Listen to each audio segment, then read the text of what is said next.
Welcome to this evening's event. If you don't know me, sorry, I've got a bit of an echo here, if that can be corrected at the back there. Thank you, got the thumbs up. For those of you who don't know me, my name is Professor Fiona Devine and I am Head of Alliance Manchester Business School here at the University of Manchester.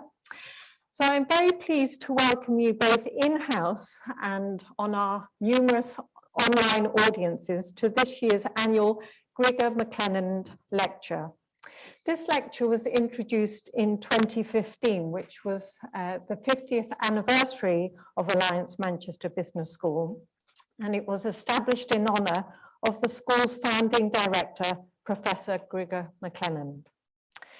Now, the annual event explores the interaction between business and management education and social responsibility, which are areas that Professor McClelland pioneered throughout his career, and which the University of Manchester and Alliance Manchester Business School are pioneering now today.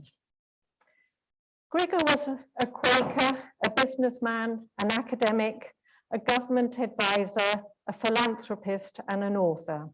And he was a very strong advocate of the principle that business cannot be divorced from society, and that managers and leaders should be ethical and socially responsible. He was a man with a clear moral compass who brought compassion and a concern for social justice in all of his undertakings, including his own impactful research and inspirational leadership style. He also took an innovative approach to business and management education, which became known as the Manchester Method.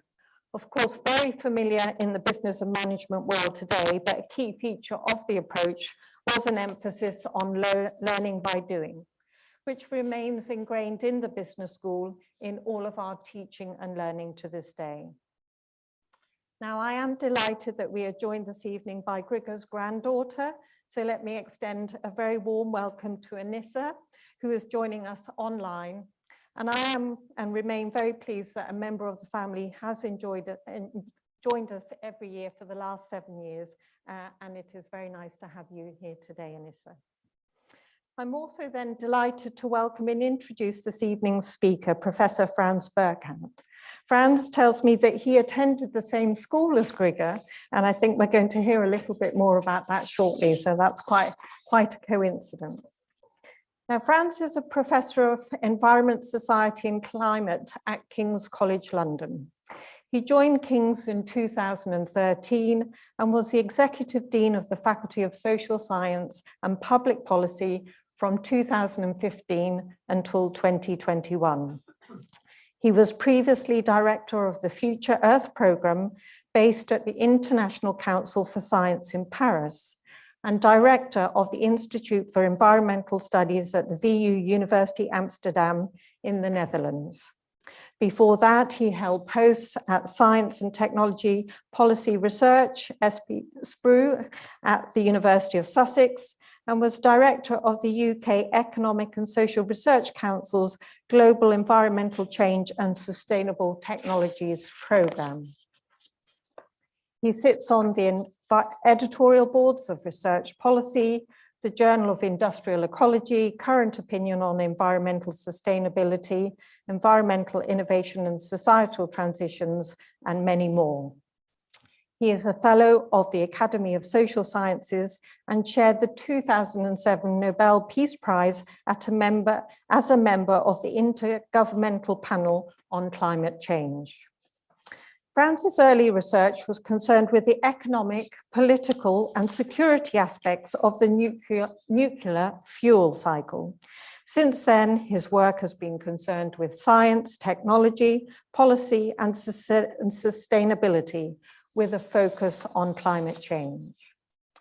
So this evening, Frans will discuss how businesses are central in enabling global transitions to net zero carbon, energy, and land use systems. He will explain how they will need to innovate and scale new technologies, goods and services, business models and markets that make this new, more sustainable world become a reality. So I'm very much looking forward to hearing Frans's thoughts during the lecture.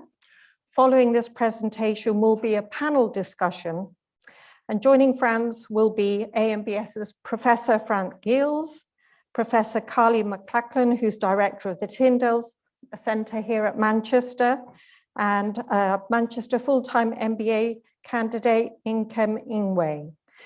The discussion will be facilitated by Professor Andy McMeekin, who's a Professor of Innovation in the Sustainable Consumption Institute, which straddles the School of Social Sciences here at Manchester and Alliance Manchester Business School. So there's going to be plenty of time towards the end of today's session for your questions. We're going to be taking questions both in-house from you here and in this lecture hall, but also on our online audience. And this will be live streamed through Zoom. It's going through YouTube and LinkedIn and somewhere else, which I've just now forgotten. Where was the other place? Someone will shout. Facebook, right, there we go. So across all of our social media platforms, there's going to be a very wide audience. Those in the room, colleagues, if you will raise your hands in the normal way, and we will have a roving mic. And then Jim Pendrell is going to be helping us with taking questions online, and we'll alternate between the two. So that participants online will very much be part of the discussion here this evening. So without further ado, let us all welcome Professor Frans Berkhout.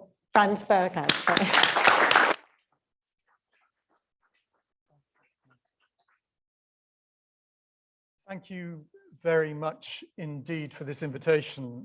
It's a huge honor to give the Grigor McClelland lecture. I'm going to talk about business ethics. It's not really my field, although I have worked on business and the environment over a long period.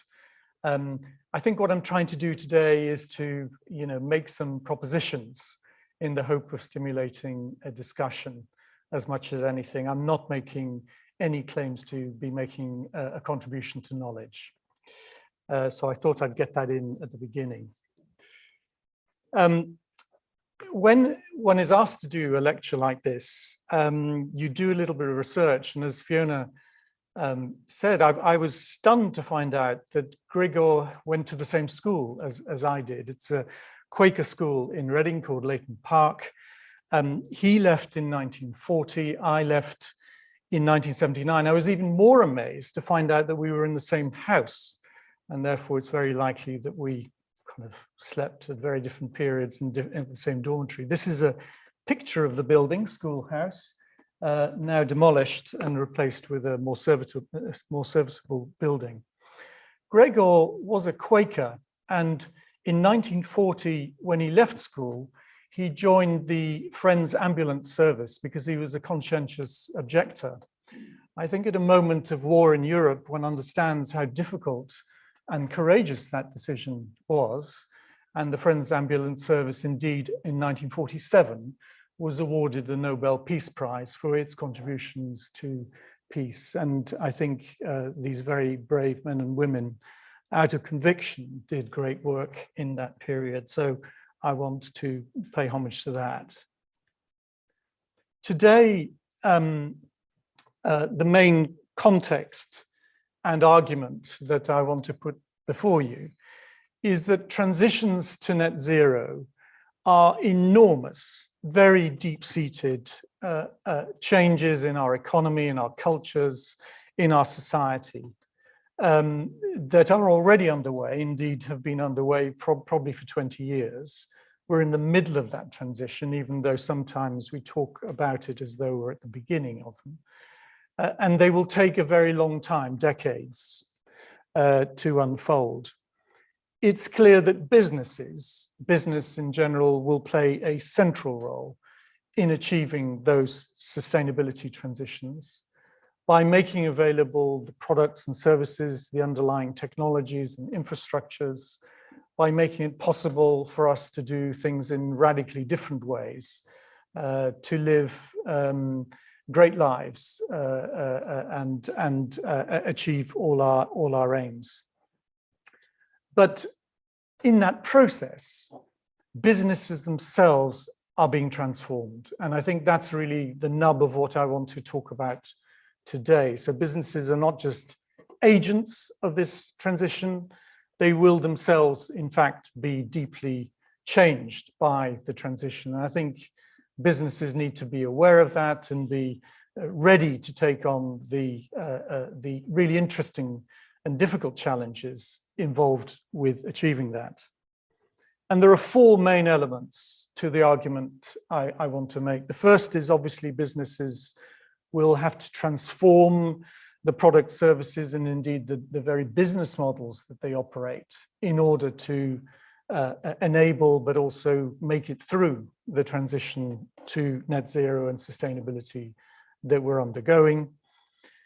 In the process, the scope of business governance, obviously something that Grigor McClelland was very concerned with, will be profoundly extended.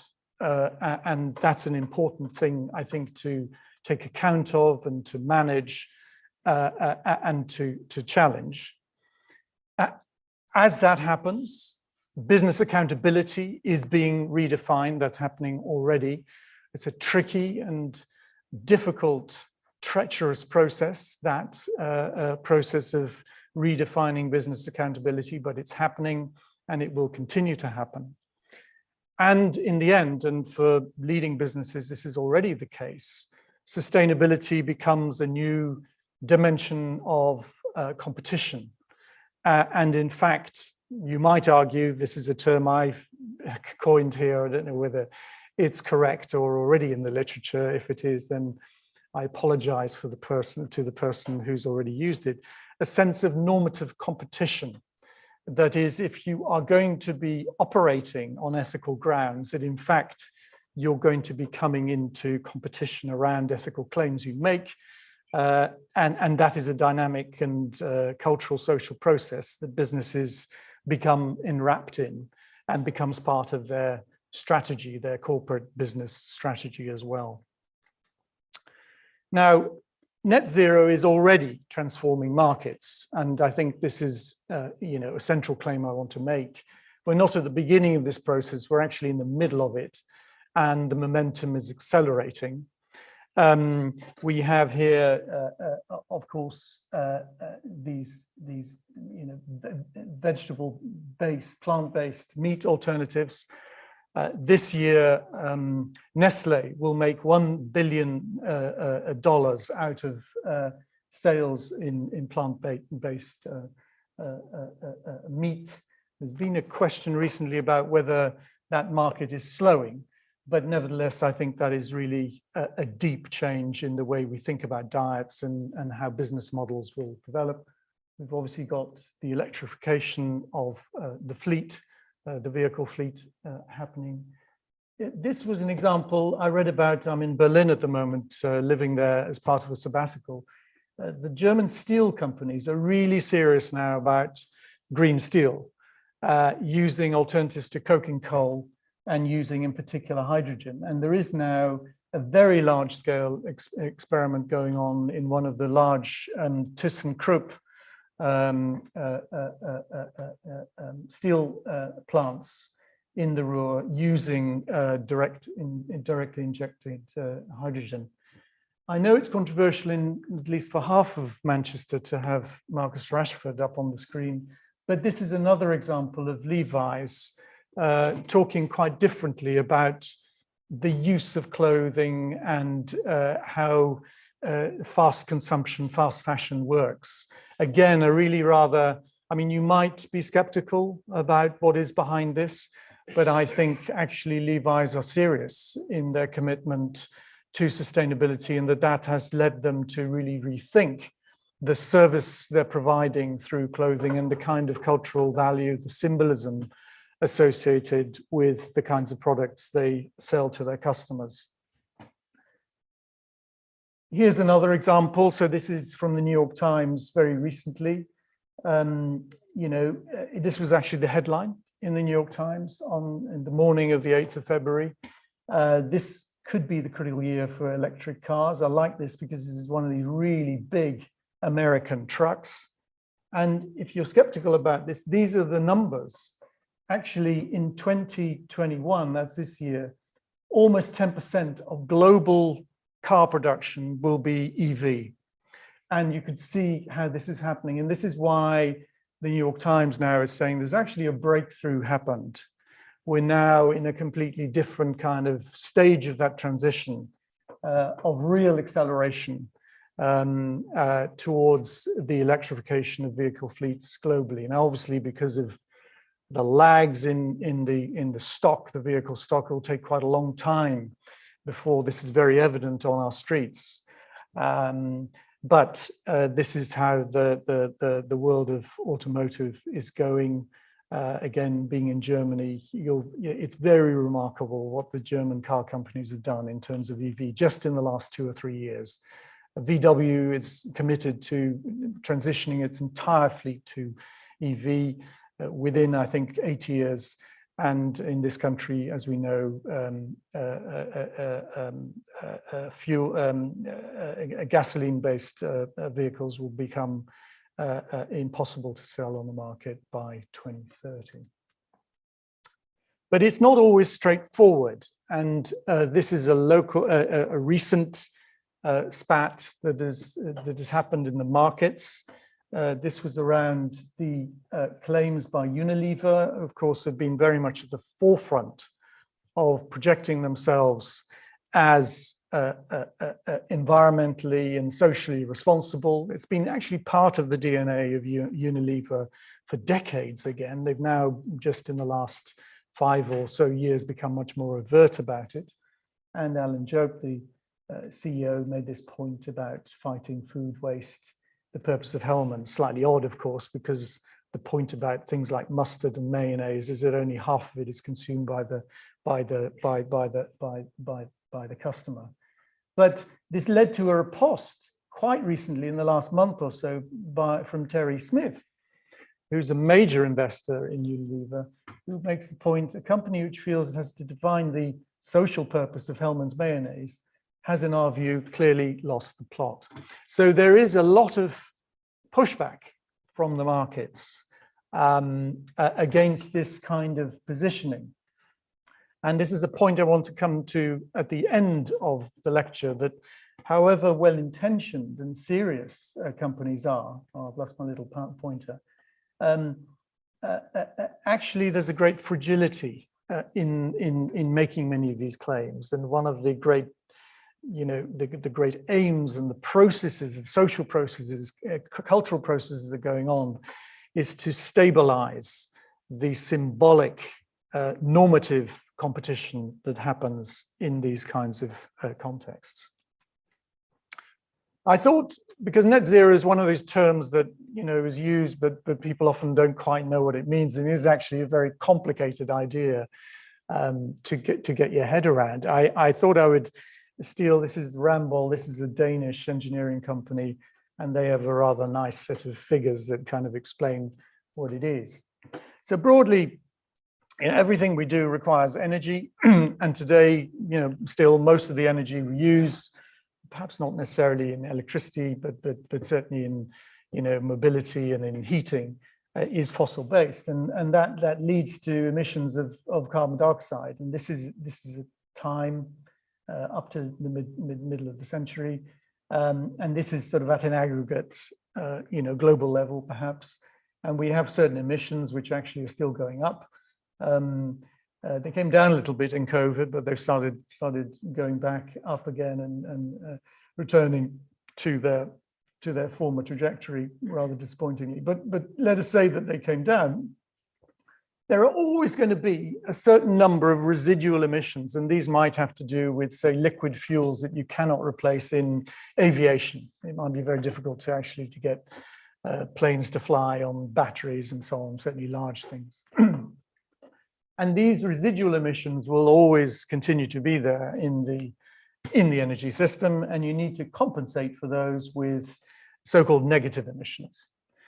So either you could plant trees which capture carbon, for instance, or you could use something called biochar, which is a way of putting carbon, growing the carbon sink within soils. You could have direct air capture of carbon, DAC technologies, which are being developed, and so on. So there are Net zero basically is you get to zero by radically reducing the actual emissions you have, and of those that you continue to have, you compensate with an offsetting negative emission using these alternative technologies. That's what net zero is. And for a corporation, where you hear a lot of corporations now saying, well, we're going to be net zero by 2035, because they, that's often the challenge that they want to achieve. And maybe this university, I know, my university, King's, has made a claim that it wants to be net zero by a certain date. You might still have quite large emissions at that moment. And that would mean that the amount of residual emissions that you need to offset with negative emissions by buying carbon emission permits or something that involve planting forests in Scotland or in Africa, but yeah, those kinds of remedial activities would be happening as well. So that's in a nutshell is what net zero is trying to achieve. And given that these emissions are high and in fact still tending to grow at a global level, not necessarily at the level of the organization, it is an enormous a challenge actually to imagine how we would do this building, for instance, with all its lighting and heating, achieving carbon neutrality by, say, 2035. Okay, so the four key challenges, as I enumerated at the beginning, the first is to do with transforming products and services. The second is to do with extending the scope of business governance. The third is to do with the redefinition of accountability, particularly about how one measures and reports performance of a corporation. And the fifth is what I will call mobile competitiveness, this idea that there will continue to be a new set of competitive battles which are fought around ethical claims you make as ethics themselves change, and as you become more deeply embedded in seeking to achieve ethical standards. And as a corporation, you need to stay ahead of that shifting sustainability ethics curve. So the first one is about transforming products. And I thought, what is the most sort of, unlikely product? I mean, we all know about electric vehicles or, Levi's. I thought watches, and I saw this one in the FT, the very glossy magazine, How to Spend It. And it was a huge article about sustainable watches, very expensive. So this is this watch, WAC2, 124, but this one is, really nice price.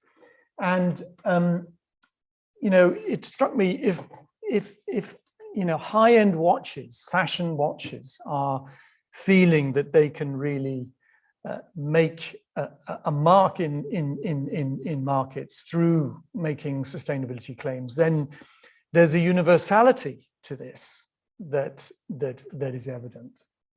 And when you think about it, actually quite a lot going on. So,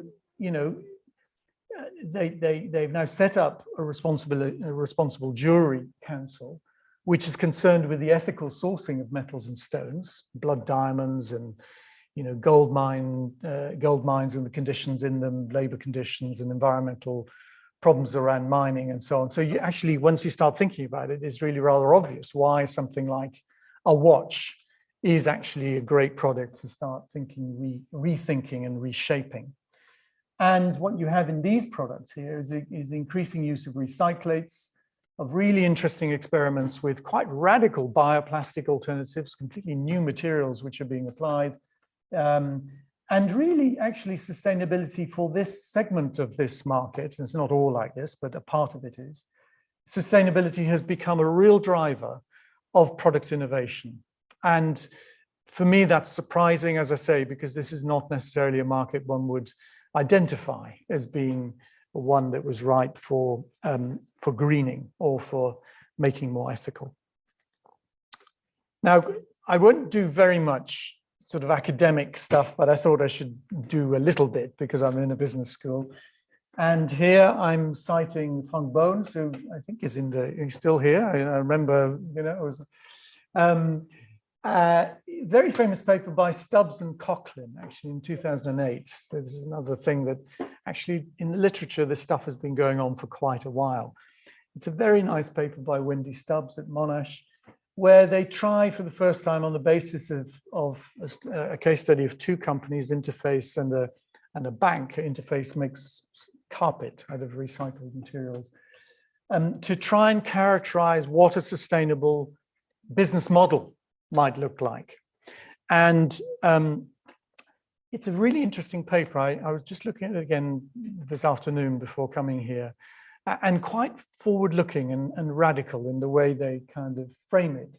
But broadly, there are structural attributes to companies that do this, and they have a series of internal organizational capabilities to do with how they think about their supply chains and the materials that go into products and their relationship to customers. And then there are a series of very important, they argue, cultural attributes, the way in which they think of themselves in the world, the way they relate to stakeholders, the lobbying they do, in fact, with regulators and so on. So there is something for them anyway in this paper, and it is I think, in the field, one of the most highly cited papers, a qualitatively different kind of set of organizational capabilities and relationships that exist in a business that has become sustainable. And that kind of idea is also going even further back, central to, stakeholder theories of the firm, which I'm sure are taught here, and students will have critiques of, and so on. The famous Milton Friedman quote on that. And the classic early text on that is Donaldson and Preston 25 years ago. And they very much emphasize the importance of the normative aspect of the corporation. Now, clearly, Grigor McClelland was here well before them. But the point is that there is quite a body of literature now in the management literature that has been talking about this kind of thing for at least 25 years, actually. And there's more and more of it, and new journals have emerged and so on. And quite a solid foundation then to do further work in the future. The second point I wanted to make was to do with the extending scope of business accountability. And this is really a rather, I think, important development because it isn't, and it's to do with the boundaries of the firm. The firm is an entity which is well described, and so on. But in fact, the boundaries of the firm become much more fuzzy once you have to start thinking ethically and about the environmental impact of the goods and services that you're producing. And the central idea here is that the scope of business accountability comes to occupy the whole, in some sense, value chain, or in another term, the product life cycle. That's a more sort of environmental term. It becomes the frame for business governance. So this is from Georg Fischer. This is an industrial company that makes piping and things like that, Swiss company, old industrial company. Again, I like that idea because they're not a consumer-facing company, so they don't have all of those kinds of pressures. They're very much a B2B, and yet their strategy now is very much a sustainability strategy, and the way they talk about their responsibility, their social responsibility, is in the context of this whole value chain.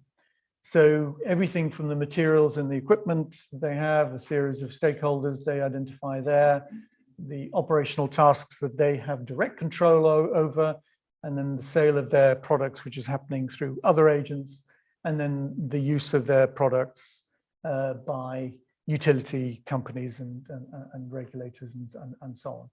And they regard their responsibility as stretching right along this whole value chain. Very different conceptualization of what the role of management is then. It's not just to do with safety and environmental protection and so on of your own operations, but much broader, including organizations that you don't really have any direct control over, no management or other influence. And they want then to be able to operate that value chain in a way that is true to their own ambitions to be an ethical company. Here's an example where this has been worked through in, I think, a very significant way, which is the global apparel and footwear value chain. It's a huge sector.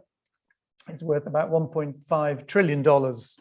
That was in 2016. It's probably, substantially larger today. It employs something like 60 million people worldwide, and increasingly, companies involved in this sector globally are trying to think about not just their carbon footprint, but also their ethical and sustainable performance. And rather like the Georg Fischer example, the value chain is extremely complex. It's global. It involves multiple tiers, and in each of those tiers, very, very many businesses, including here, and which is different from the Georg Fischer example, consumer use and end of life. Oh, my little pointer has died again. That's a shame. So towards the right-hand side of the diagram. So what happens here? What's happening here is you have a growth and an increasing complexity in the number of stakeholders, using that terminology, that you need to be thinking about, that you need to be oriented towards, that you need to be servicing in some kind of way as a business along one of these value chains. And that leads to extended accountabilities. Perhaps not accountabilities that are yet established in accounting practice, although I'll get onto that, or necessarily things that the regulator will get you on, but certainly things that your customers and your investors will increasingly care about. And so there's an expansion in the scope of accountability that you have as a result of that. So it's not just shareholder value as being central, but actually you are now becoming accountable, of course, to staff. That was always the case, but also to customers, to suppliers, to communities, to regulators, to trade unions, to NGOs, organized along that value chain. It's a much wider, busier, more complex crowd of things that you need to be dealing with as a corporate. Here's one example, and this is really a net zero example, which is to do, oh, the point has come back again, which is to do with the way in which emissions are thought about. And this is really central to the way in which reporting around carbon emissions, greenhouse gas emissions, is having to be done now and structured by companies along these value chains. You have so-called scope 1, scope 2, and scope 3 emissions, all of which need to be reported. Firms often find it difficult to do the direct emissions. They find it really quite difficult to do the indirect emissions. And at the moment, most firms find it almost impossible to think about the scope 3 emissions, which are up and down the value chain. So this diagram, I can't remember where I got this from, I think from one of the SBTI documents. So these are the family of greenhouse gases that you care about. So that's complex enough. Carbon dioxide, methane, nitrous oxides, HCFCs, and so on. This is the company that's reporting. Scope 1 is the stuff that's happening from its own vehicles in its own production plants. Scope 2 are the indirect emissions that are associated with the energy, usually the electricity, say, that they're consuming. So it's what the utility that you buy your electricity from is emitting. And scope 3 are the whole set of indirect emissions which are associated with all these upstream and downstream activities. And you've got to look at all of that, you've got to count it, and you've got to, in some sense, be responsible for it. So that means that you might well set standards for your suppliers about levels of emissions that you're going to tolerate, and you might choose your suppliers based on their carbon intensity, for instance, and that, I think, is becoming much more typical. So these pressures are exerted right up the value chain. And reporting now requires all of this to be reported. It's quite a new thing. It's really a thing of the last 2, 3, 4 years that this is becoming more generally applicable. And companies are starting to do this. And as transparency emerges, the problems become more evident, but also attention by customers and particular investors becomes more intensive. Now, I thought I'd also explain that NetZero Technologies are not immune from this problem at all.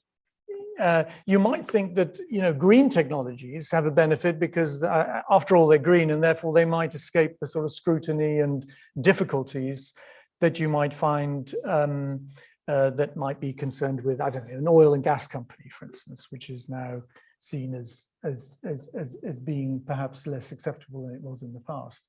But in fact, that's not the case. And here's an example. This is a project which was proposed in southern Serbia in a rather beautiful valley called I think it's called the Jadar River Valley. It was Rio Tinto Zinc wanted to develop a lithium mine, and because this is one of the richest resources of lithium in Europe, actually. And lithium is one of the major ingredients of batteries, which are required, of course, for electrification of the vehicle fleet. The projected investment was going to be about $10 billion in this region, which is pretty underdeveloped, lots of jobs. And Rio was able to get very firm initial support from the Serbian president. And it was seen as, a really interesting green mining investment in an underdeveloped part of Europe, leading to jobs and growth and all the good things. Here is a picture of the Serbian Prime Minister in January of this year, announcing that she was revoking all the licenses that Rio Tinto Zinc had been offered. And this was in response to a very well-organized and persistent local environmental campaign against the mine. And here's Savo Manojlovic, who was the leader of the protest. And he says, this is not like the West's green passion. For us, this is a matter of survival. So I think the point I'm making here is that in this net zero transition, we're going to see the emergence of all sorts of new technologies, which themselves will have all sorts of environmental problems, and which themselves will face precisely the kinds of environmental objections that many of the old technologies have too. And I think this is a sort of underdeveloped area. It's one that's becoming more obvious. But the point is that in our transition towards net zero, the companies who are trying to develop these markets will be faced with precisely the same kind of challenges that the more conventional technologies have. Thirdly, I wanted to make a point about the redefinition of accountability. And as you have this wider crowd of stakeholders up and down the value chain that you need to be communicating to, satisfying, making claims to, you also need to be addressing a whole wider set, and sometimes a very diffuse set, of interests and concerns that broader crowd of stakeholders have. So you're interested then as a company in reporting not just about the conventional issues that are material in your accounts to do with sales and profits and the share price and so on. You actually begin to become required really to start reporting and becoming accountable for carbon emissions, for nature conservation, for human rights of workers up and down the value chain. And so the amount, the number of dimensions in which you need to be thinking about yourself as an operator, as a corporate, magnifies and increases and becomes much more complex. And there are interesting trade-offs and conflicts between them. Now, this process of innovation in accountability has also been going on for a very long time. It was driven beginning in the 1990s by business pioneers, and I'll give an example. I think Levi Strauss is actually a very good example of that. It led then in the mid-1990s to a number of so-called challenger accountability, ESG, environmental accounting frameworks to emerge. And it's only very recently that the mainstream accounting organizations internationally have really started evolving international standards. And this is a really current topic, actually, in accounting standards, as there's an attempt to domesticate, to use a sociological term, or normalize or stabilize the way in which we need to think about accountability and accounting in the future. And the great issues, as you can imagine, as I've already identified, are to do with the scope. What is it that you need to be talking about? How far up and down the value chain? What elements? Is it going to be carbon and nature? How do you do nature? What bit of nature are you going to be in your sector is relevant? Human rights, huge area. You know, what elements of that are you going to pick off, and how are you going to set the metrics, and how are you going to validate what you claim, and so on. Question of materiality. Very interesting debate at the moment in accounting now. I'm not accountant, so if I get this wrong, apologies. But I understand that what's happening here is that you have sort of core materiality, which are those things that you need to be reporting on because your investor in particular will care about it. They might have changed the decision about whether to invest in you or not, had they known a piece of information. There are absolutely cast iron sort of standards in accounting about what is material. But now increasing this notion of dynamic materiality, this idea that as you enter into this much more complex and contested and multidimensional accounting space, new things are constantly arriving. You may, as a business, believe that, I don't know, a particular aspect of human rights, modern slavery, for instance, is something you should care about because there's legislation on it and you should be reporting on it. But there might be something else that might be coming down the track that you're not quite sure about that might happen in the future, but nevertheless you might have to take account of. So this notion that an expanding cloud of accountabilities is something you also need to account for in notions of materiality. And it's, again, a very interesting field which, you know, no doubt business professors can philosophize about, but actually it's a real issue also in the markets now. There's questions of credibility. If you report on something, is it true? Is it greenwashing? And so on. Often intangibility, because these things are over the horizon, you know. The greenhouse gas emissions from the tailpipe of a truck that doesn't even belong to you, you know, so that's so far away that it becomes a very difficult and slightly, notional thing for the people involved. And of course, cost, because the more you have to report, the more you have to measure, the more you have to narrativize in your reporting and get new technical expertise to help you with, and then the markets are responding, the media that you need to do associated with that, the comms. The cost of this is very high, and therefore there's a trade-off that needs to be made by businesses here as well. So it's some deep issues here in where you go and how you do the accountability. Well, in terms of pioneers, I think Levi's is a pioneer. They started in 1991, developing what they called terms of engagement, a system that they developed in contracting with suppliers. And of course, as I explained, there are many. There's a deep tiering of suppliers in the apparel business.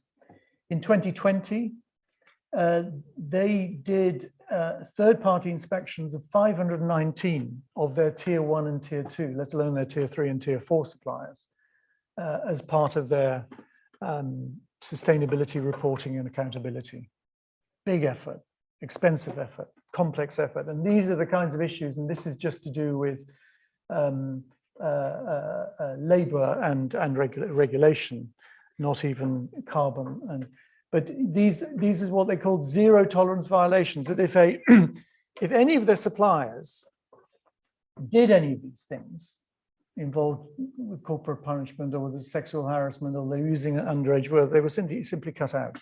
This was zero tolerance in Levi's for these kinds of, and they're inspecting the plants to make sure that this is happening, because it's very easy for a journalist to turn up to one of these plants, happens all the time, and discover that in fact there are underage workers, you know, in a factory in Vietnam or China or something like that, Bangladesh. And these companies are absolutely terrified of the reputational damage now, because it's happened so often. And therefore this has to be quite watertight. And the cost and effort involved in this is now enormous. But Levi's definitely was a pioneering business. One of the interesting things about Levi's climate action plan, which is also very impressive when you look at it, is actually of the total value chain emissions that Levi's is responsible for, actually only 1% of their carbon emissions happens in their own facilities. 99% happens elsewhere along the value chain, in its consumers. This is when you put your jeans in the washing machine, in fabric production and so on. They have a focus, nevertheless, even though they control so little of it, to reduce greenhouse gas emissions. That's why you have this buy better, wear longer, the Marcus Rashford campaign, is because actually that's a way that you deal with some of these things by reducing them, by having more use value out of the product that you're selling. The product, obviously, the price goes up, but you get a better quality product. Water, done a lot of water production. Cotton is a fantastically water-intensive product, and making jeans is just a very, very water-intensive product, but they have done a lot on water. I've actually bought a pair of Levi jeans, and there's a big label in, I don't know if any of you do, big label, which is all about their water in the jeans. So they're telling you about it, they're proud about it. And biodiversity as well. Cotton production is a pretty, it's pretty hard on the soil and so on, and they're looking at sustainable fibers as well. So these are the kinds of, really, I think, you can be skeptical about these things. I'm sure we'll have a good discussion about it, but I think these are really profound changes and commitments that have happened in this very, very important and dominant company, which actually has had an impact on the whole sector. ESG reporting. So these are these emergent frameworks which happen again, most of them in the mid-1990s. FSC, probably bought wood from B&Q with an FSC label on them. Marine Stewardship Council, if you buy fish, you really should have the MSC label on them. GRI is the main environmental reporting accounting framework. Again, all of these were 25 years ago is when they were created, and they've been developing gradually and slowly. Establishing baselines, developing reporting frameworks, they're very sophisticated now. Promoting target setting for companies, and providing all sorts of technical guidance as they did that. One of the really interesting things about all of these is that they are a new form of governance. So they're not government regulators. They're not even industry associations. They were actually international non-profits, often backed by charitable foundations.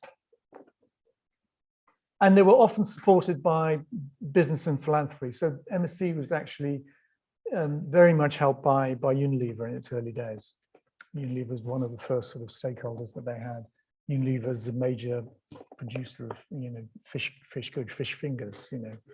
Be amazed at the proportion of global catch that Unilever is responsible for. It's like tens of percents. Amazing. So these are very interesting I mean, just again, institutionally, very interesting structures and how they came to have such an important role actually in defining, playing an intermediary role in defining what was ethical, what was environmental, and how to start being accountable for them.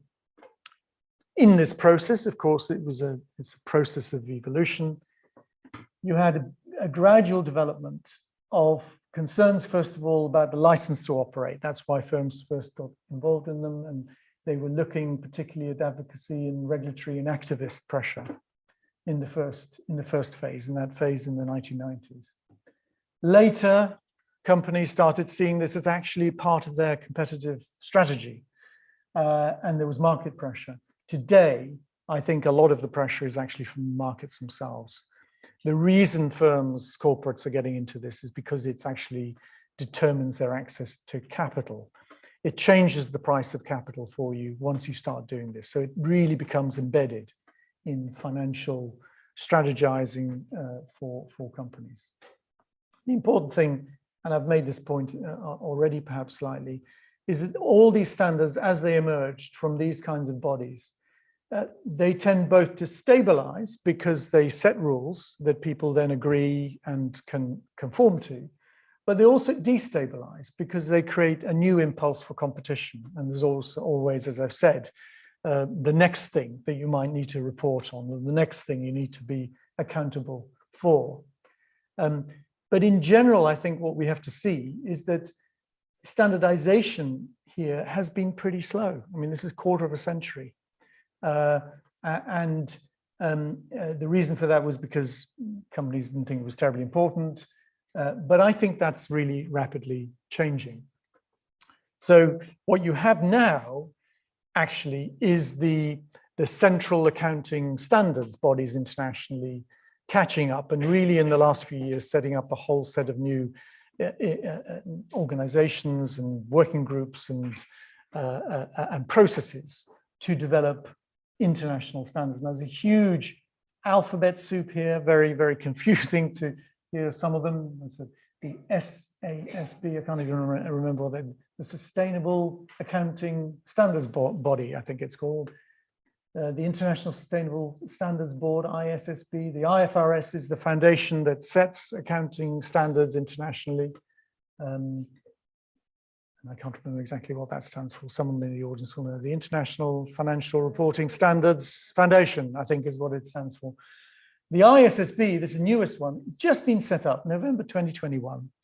It finally is going to develop reporting standards on ESG, environment, social governance for investors. So finally it's been gripped at the international level, and I think these things will emerge in the next few years. Lots of articles in the FT, for instance, here, a very, very nice article by Helen Thomas, making the point that climate change should already be in your company accounts. And this is an article in Harvard Business Review just 2 weeks ago by Robert Eccles, one of the pioneers in this field, arguing that we really need universal ESG accounting standards now. So the time is now. So this stuff is now coming. Finally, it's going to get organized, it's going to get stabilized, and you will have global accounting standards, and companies will have to account to these, report to these. This will then become the standard in the markets and the way in which companies behave. Nevertheless, as I've outlined before, there is a fragility to some of this. I will hurry up now. The SBTI, which had to do with standard setting, science-based targets for carbon emissions.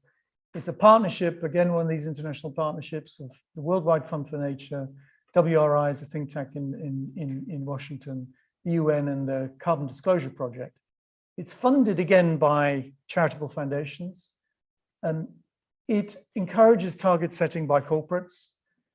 1,200 corporates have in fact become part of this process. It is the standard right now. Everyone in the press is terrified of these people, but they've recently, again in February, come under scrutiny because actually there's a problem with their governance and the way in which they set these standards and the way they encourage people to be part of them has come under pressure.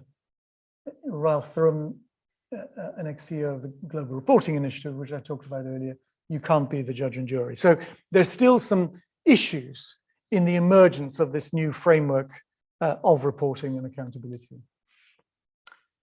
There are also problems to do with some of these claims. So here again in February, so all this stuff is very hot. It's in the press all the time right now. So the under the EU Sustainable Finance Disclosure Regulation, again, 2021, very recent, 6,100 sustainability funds representing 3.4 trillion, huge amount of the market now, claiming to be sustainable. You know, investors, the private investors making. Actually, Morningstar did a review of this at the end of last year and decided that most of these funds were not telling the truth. And the amount actually now contained in these reduced radically the number of funds that actually qualified. So all sorts of fragility and instability still in this market. The final thing very quickly I wanted to make is to do with this competition around ethical claims, which I call mobile competitiveness. And in a way, to make this more obvious, I thought I'd use this example. So as I said, I'm in Berlin at the moment. This is a Berlin startup. And in fact, I use these little electric scooters. They're very, very cool. There's an app. They're parked all over Berlin. Maybe you have them in Manchester as well, I don't know. It's a carbon neutral company. You use the app. You travel on this thing for about 2-3 kilometers. It costs you about €3. It's an alternative to a bus and a tram, and it's a very interesting new technology, which is, they hope, that was the aim, transforming urban mobility. They raised $100 million on the markets a couple of years ago. So the aim of all of this is they're competing on sustainability. It's the service and the brand, which is absolutely tied up to their sustainability. And this involves the production of radically new products and services and completely new systems of production. This is not a petrol-driven car. But at the same time, you then become part of a new mobile arena of market competition, where you need to continue to innovate, but also manage the legitimacy of what you have. What about the battery that's in there? Is that a really environmentally sustainable battery, for instance? So where is all this going? This is my final slide.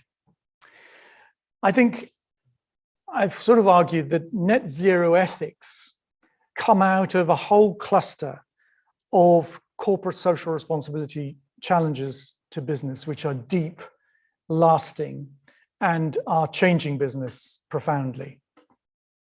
The scope of business responsibility has grown up and down value chains, but also involving a much broader range of stakeholders.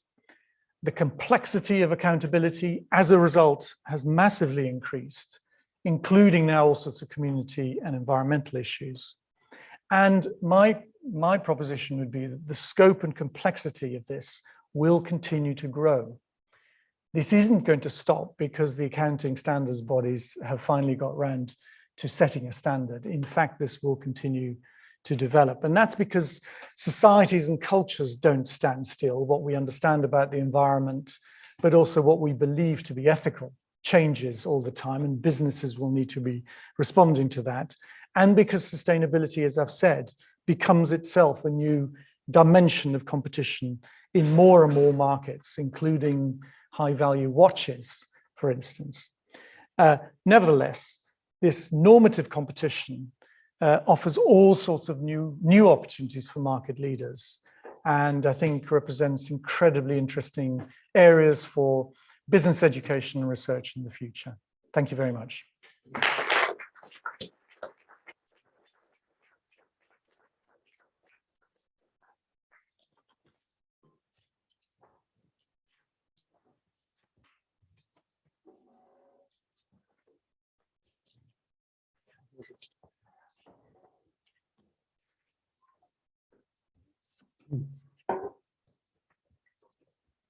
Thank you very much, Frans. That was excellent, and fits perfectly with the whole ethos of the Grigor McClelland lecture. So thank you very much for that. Okay, so the next part of the session is going to be where the panelists we've got, who Fiona already introduced, but Nkem, Frank and Carly are going to give some hopefully relatively short responses because we've got limited amount of time now, but it was very fascinating.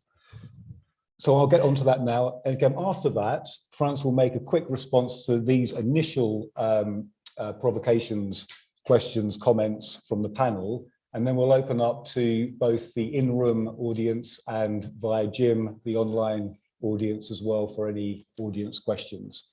So Nkem, over to you. Yeah, thank you.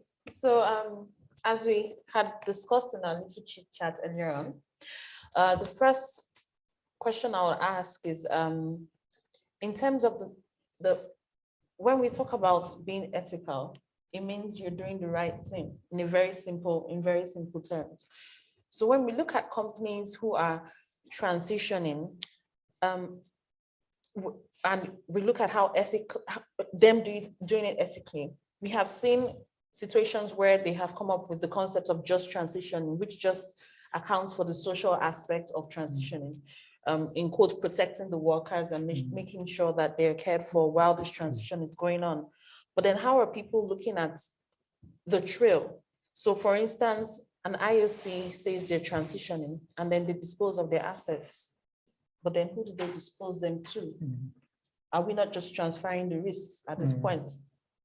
Right, so that's the angle I look at it from. People need to be, I feel that at the end of the day, we're coming down to how accountable are these companies? To the idea of transitioning. Is it just a buzzword, or are we really seeing transitioning happening? Because for me, if you dispose of an asset and sell it off to someone else, that person is going to use it and still, emits the carbons that we're talking about, and it's still not going to help the environment. Okay, thank you. I'll take all three of these actually. So Frank. Well, thanks, Frans. That was a great presentation. It's nice to emphasize the role of business in transitions, which I agree with. I also agree with the positive overall language that you conveyed, that something is happening. I also agree there's a lot happening with standards and accountability as a phenomenon in itself, which is expanding, and you showed the increasing scope and complexity. I completely see that happening. My doubts are a little bit about how important that is, those things, for the low carbon transition. So the title of your talk is Business Ethics for Sustainability Transition, not in. And I'm not quite convinced that the business ethics is so important in actually driving this transition. So my first point is about empirical examples.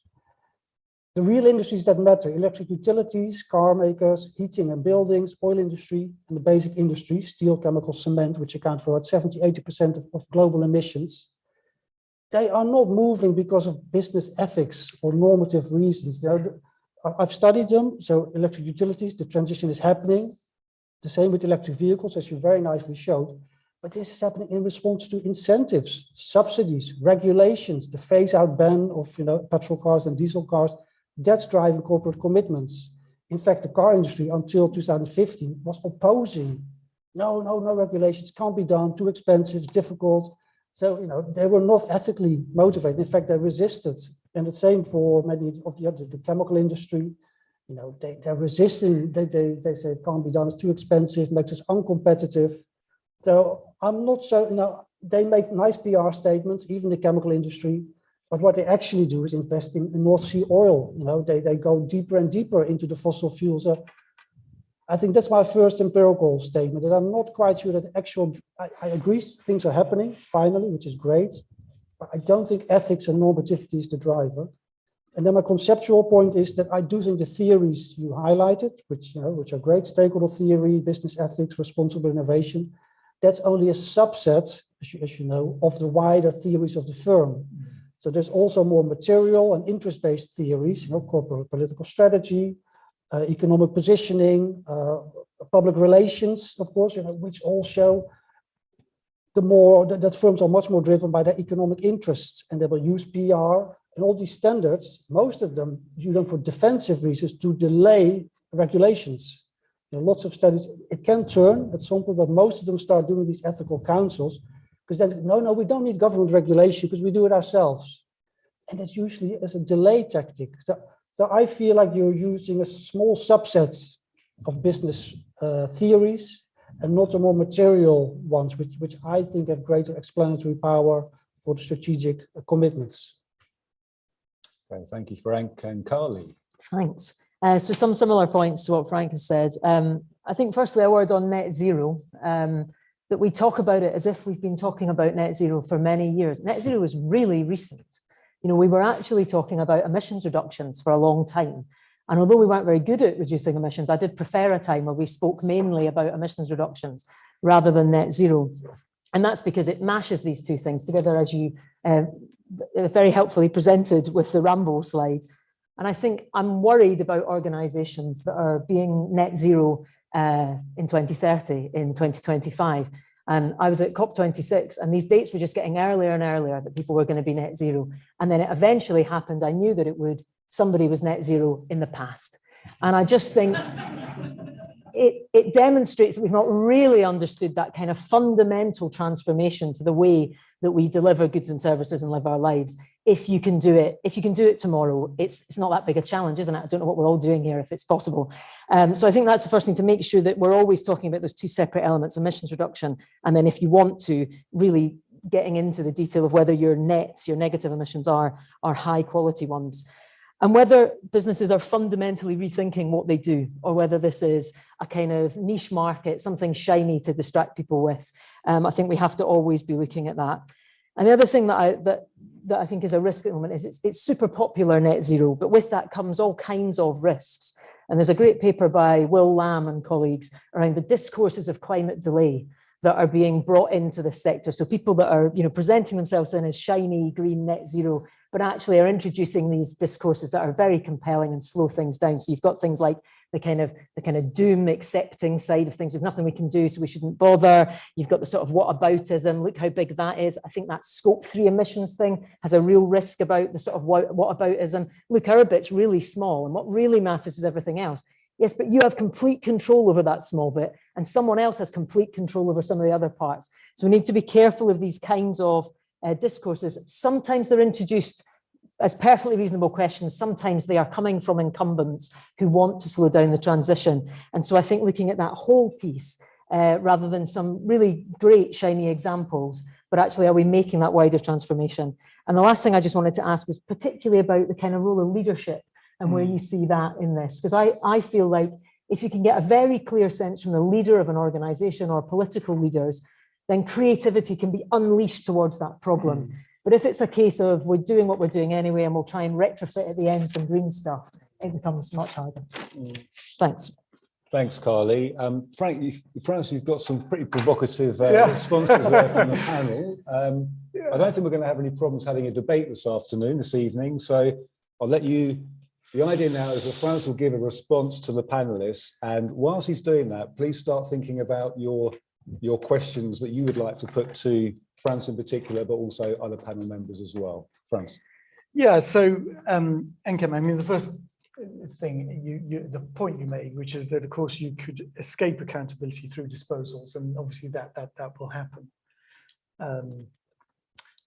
On the other hand, I think one of the arguments here is, as this idea of materiality, you know, flows further up the value chain, it becomes more and more difficult to escape that, because the disposal, you know, that those products are still being taken by someone into some kind of supply chain. So it's going to be increasingly difficult, I think, to escape this. I think you're right that for large oil companies, integrated oil companies, maybe that will be a strategy they use. The BPs, the Shells and so on will be doing. In fact, they're doing that already.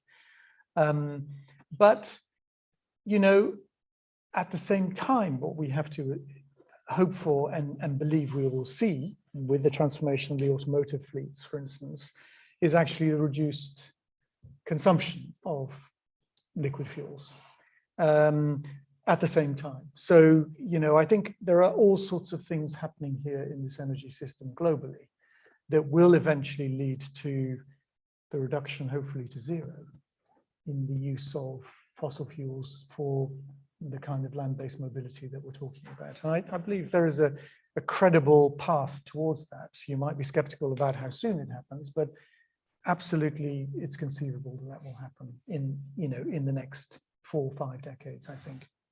And regulation will play an important role there. I think, Frank, our business is ethical. I suppose that's the great question, isn't it? I mean, I think business leaders are people. They do care about being in good corporations. People in corporations care about increasingly being about doing the right thing. Corporations find it really difficult to recruit graduates now if they're not value-based, value-driven. That's a new thing. One can be skeptical about these things. There's something always slightly diffuse and furry about this stuff, but it's real, I think.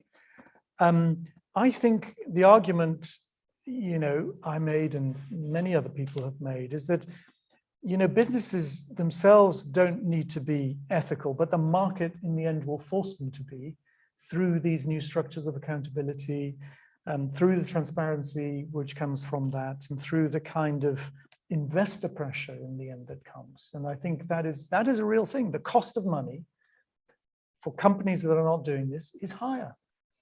And therefore, they will become less competitive. I think this is something that's now becoming increasingly structural.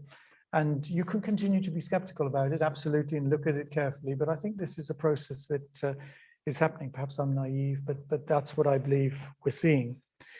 On net zero, I agree. I mean, all this claim making at COP26 and so on, it was really comical sometimes, and actually how difficult it is to do it. It's really, really tough. But I mean, I think all the models that you and I look at would agree that you're never going to get to pure zero. There will need to be some kind of residual emission. You're going to have to deal with that in some way later on, possibly through exotic technologies and possibly in other ways. Your point about leadership is right, I think.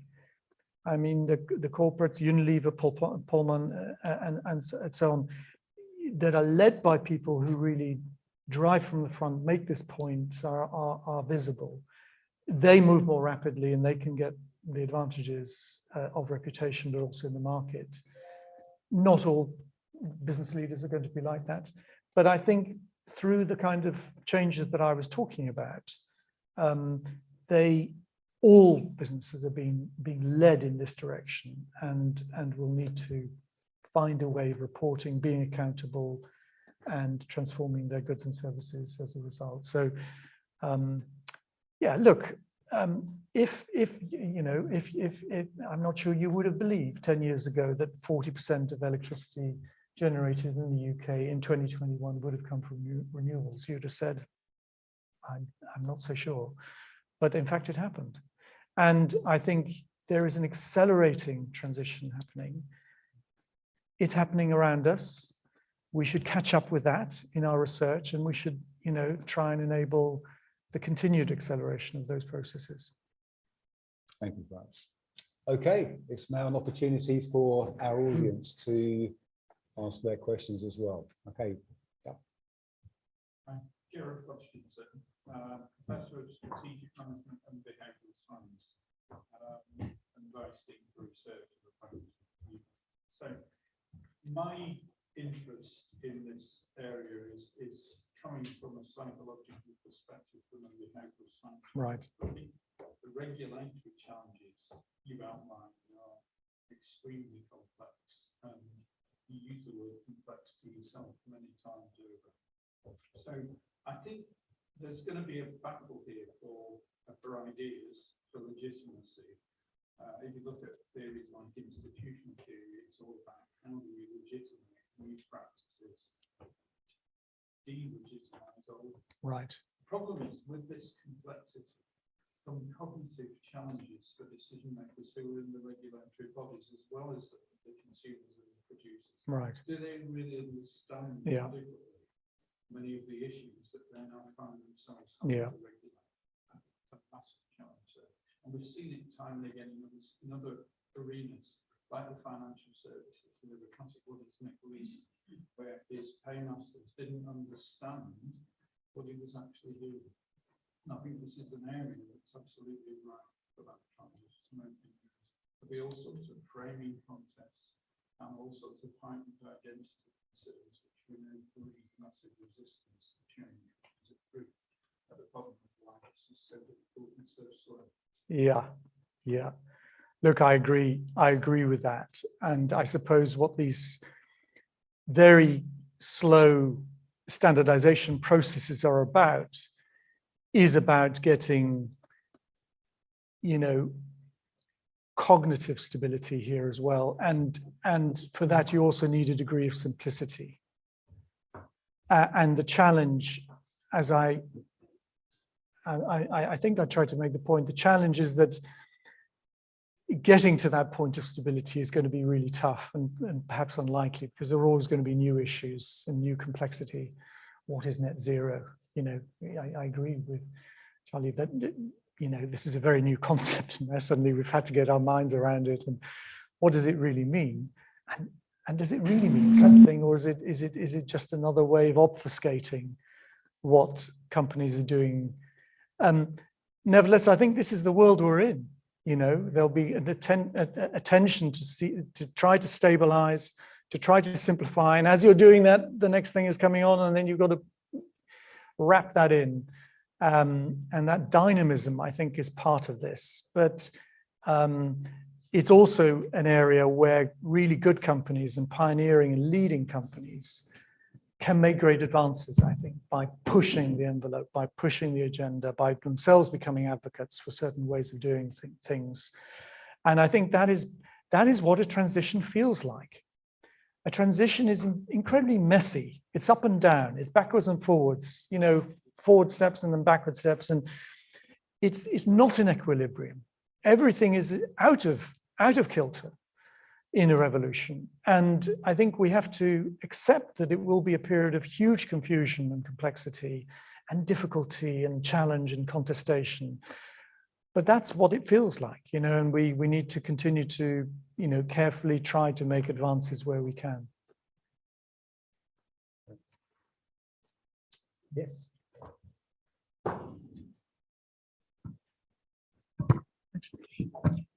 Hi, thanks. Your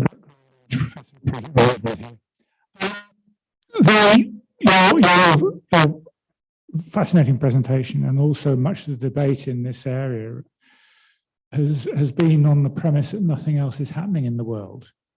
Yet we've just lived through a pandemic. I do use the past tense knowingly, and which has shredded the demand for instance, for public transport, and greatly increased the demand for cars, particularly second-hand cars.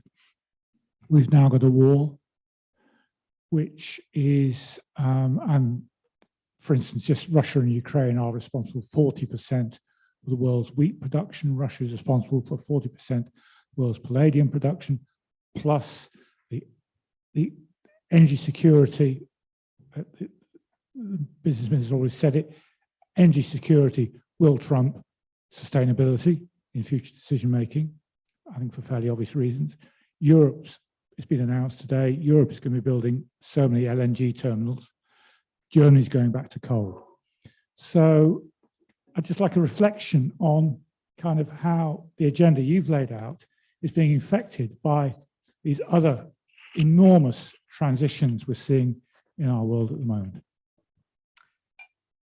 Right, so I had a really interesting discussion about your German energy policy with a guy called Alexander Karius, who's very close to the new government.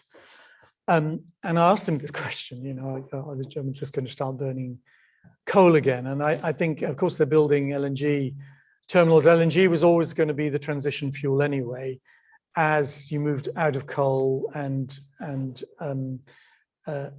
I think that process will continue. The shock of the war, his view was, will actually accelerate the focus on decarbonization of the German economy anyway. The German economy has always lagged somewhat. It's much more carbon intensive than the British economy, certainly the power sector is. But because they now need to radically reduce their dependence on Russian gas, and that is a strategic fact that they've all understood in the last few weeks, I think actually will accelerate their investments in renewables and so on. I mean, one of the great difficulties with, for instance, he told me, and I didn't know this, but in Germany with renewables expansion is the very, very slow planning process. It takes about 8 years to get permits to buy to build a wind turbine on land or at sea. And actually the new green-red government has decided to cut the permit time to 12 to 15 months, radically actually sweeping away a whole series of environmental controls that were implicit in those planning processes. Again, this is what a transition does to actors. It makes them do things which are quite unconventional and unexpected. So I don't know, I think you're right, of course, that all sorts of other shocks and processes will happen. But I think you know, climate change is such a fundamental challenge. And as I've said so many times before, is already revolutionizing markets. I think the momentum there will, you know, it'll wane a little bit, but it'll carry on, because that's the direction in which we're traveling. In a way, much of what's happened, COVID, digitization, and the war in Russia is simply an accelerant, I think, in the end, of a move away from fossil. Now, in the short term, you might get all sorts of other fluctuations. That's okay, but that's noise.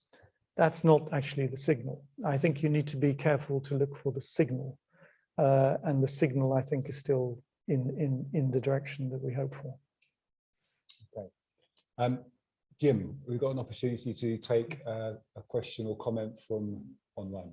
Yeah, thank you. We've got a few questions coming in online. I just put a couple of them to the panel as a whole. But we've got a couple of questions around unintended consequences. Thomas asks, how do we ensure that when offsetting large amounts of carbon, unintended consequences don't occur? For example, if vast areas of softwoods are planted in the process to destroy valuable biodiversity, is that really helping climate change? And a similar sort of vein, a question from Ajanti. She asks about chemicals used in electric vehicles, and also the large use of electronic chips that are used in all those green and digital technologies. And are they biodegradable? Or will they be causing a different kind of pollution? Yeah.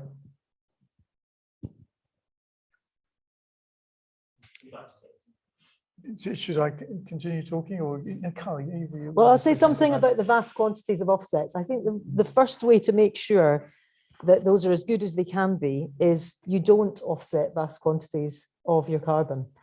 It's really about residual emissions, the things you absolutely cannot get rid of. So we can't produce food without having greenhouse gas emissions, and at the moment we can't fly without it.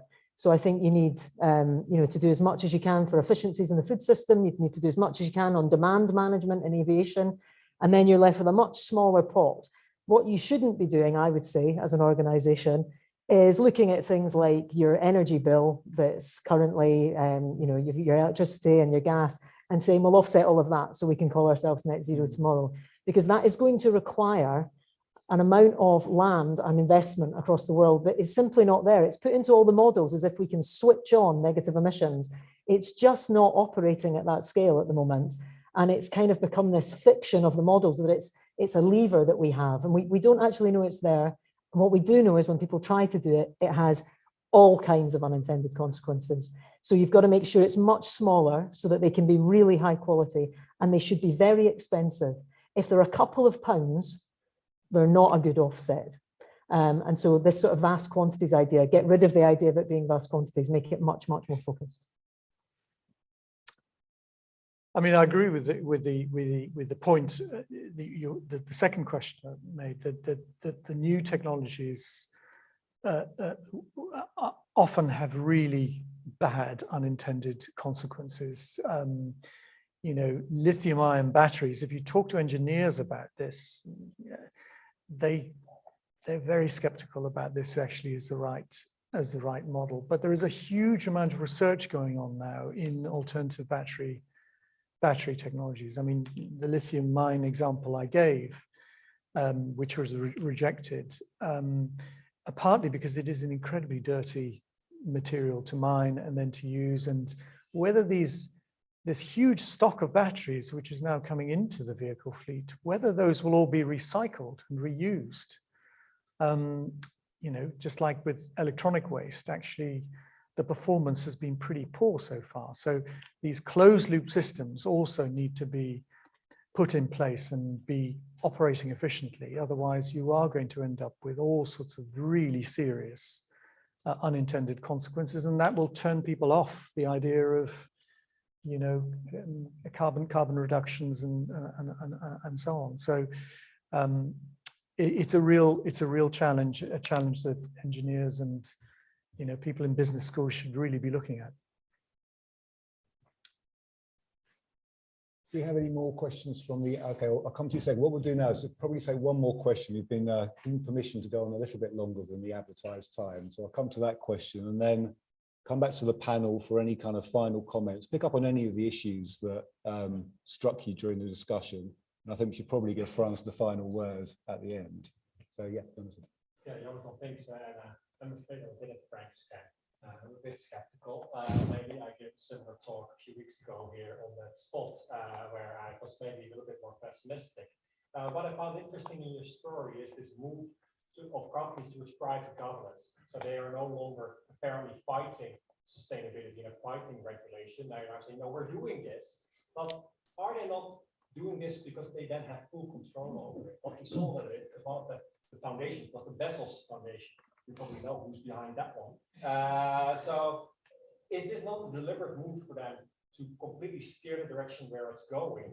And I won't say to completely fool us, but that they have full control over where it is going and that it is not going in the direction where they don't want to go. Why? Because all these CEOs in the end do have their shareholders. They talk about stakeholder capitalism, but again, the shareholders are very, very influential still. So the moment they go for making decisions, like if BP would have said, yes, please government, tax us because we make so much money and we can use it for other purposes. No, instead they're just buying back their shares, giving money back basically to their shareholders.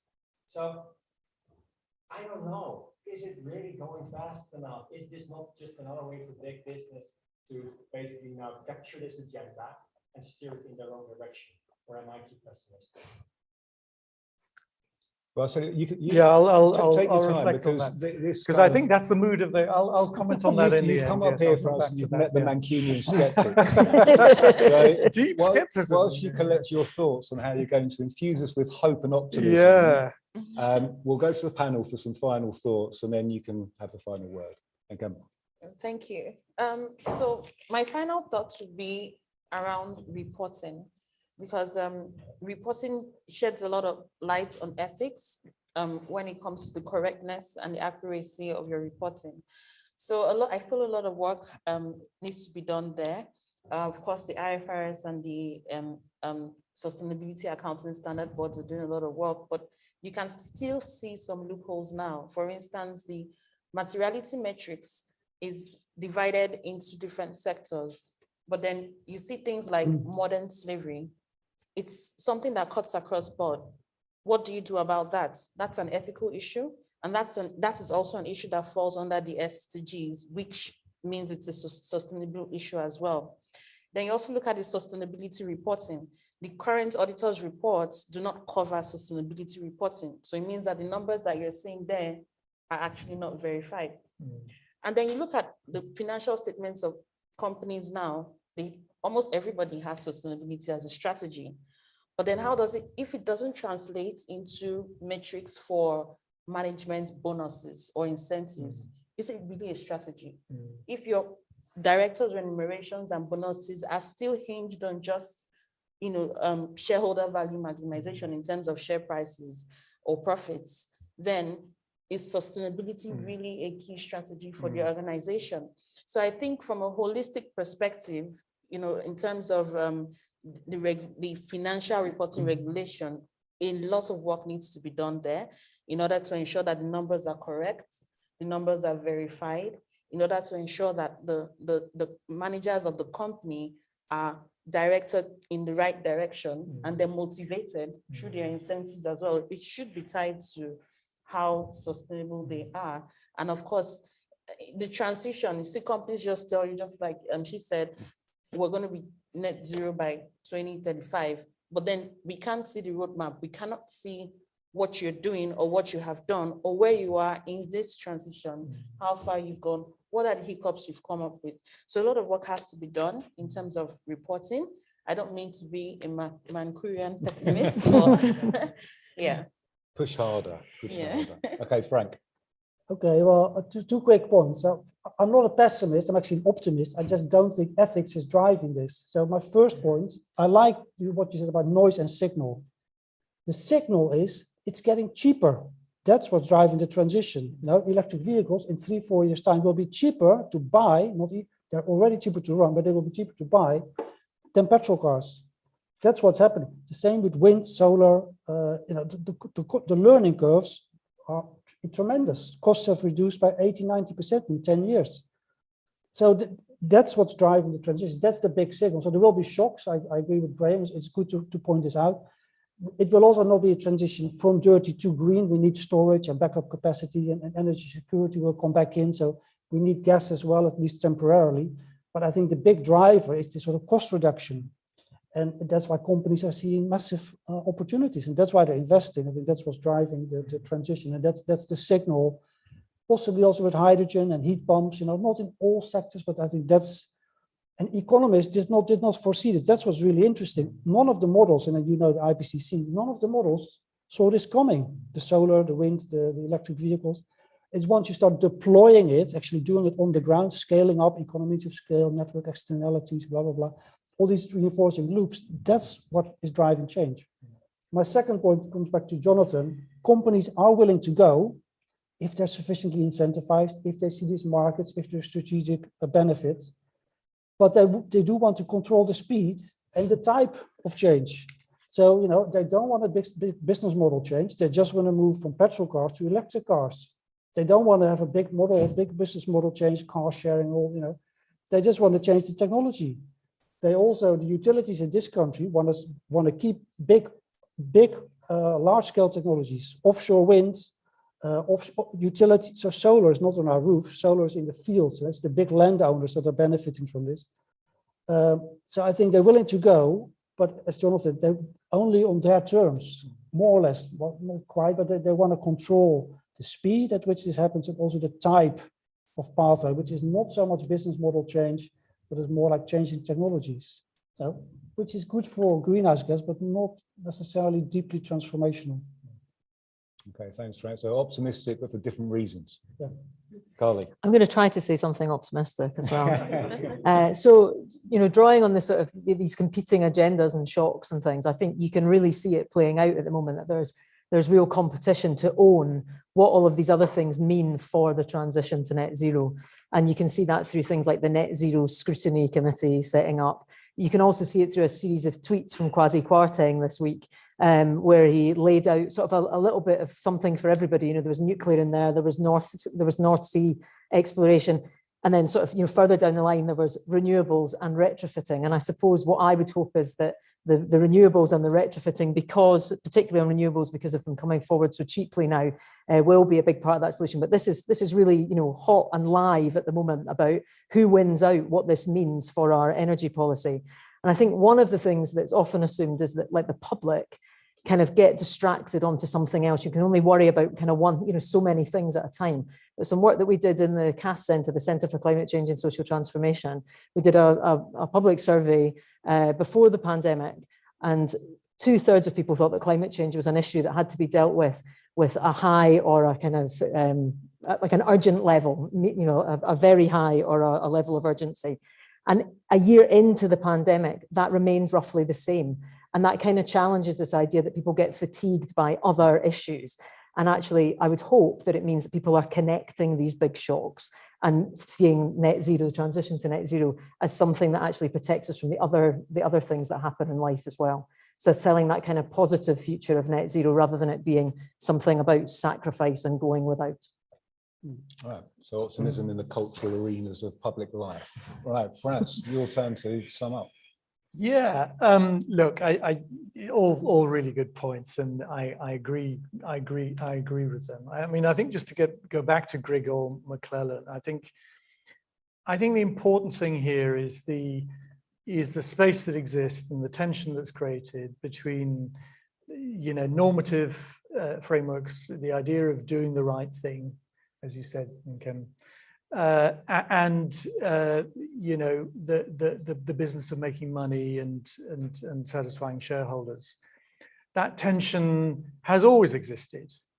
The reason we've got, you know, cheap wind turbines and cheap electric cars is primarily because it began first with a sort of ethical appeal, that actually this was something we needed. It was science driven, but there were ethical reasons why Germany invested very heavily in photovoltaics, bringing the price down, and why some pioneering companies got involved in this, and gradually it expanded.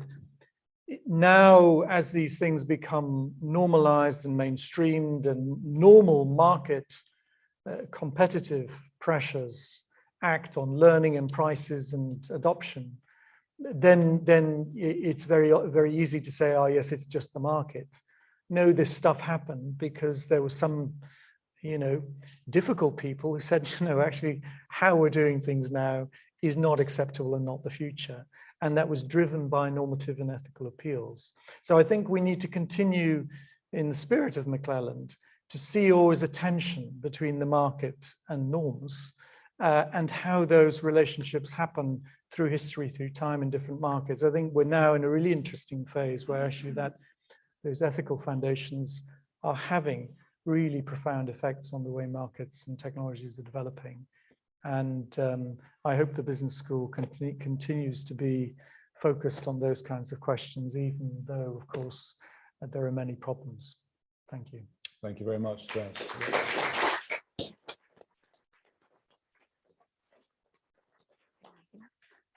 So I'll just wrap up by saying, fantastic lecture. Sitting there, we are. It is often uncomfortable and confusing, and making sense of it all, the role that we're playing as researchers, as teachers, and thinking about these sorts of things is very, very important. Thank you also to the panel for your really insightful remarks. I think will contribute to all the public debate and all the work that's going on within business schools. And I hope this lecture is a demonstration to you, Frans, and to everybody online, that we at Alliance Manchester Business School really do take these issues very seriously. Our research and learning that we offer to the students that pass through the doors of the business school, which encompasses many students from the university. So thank you also here and to the audience online. We could have kept going, I think, a lot longer with lots more questions, but I hope it will be the basis of many conversations tonight and over the course of the transition that we're all going through. So thank you very much again to everybody, and thank you especially.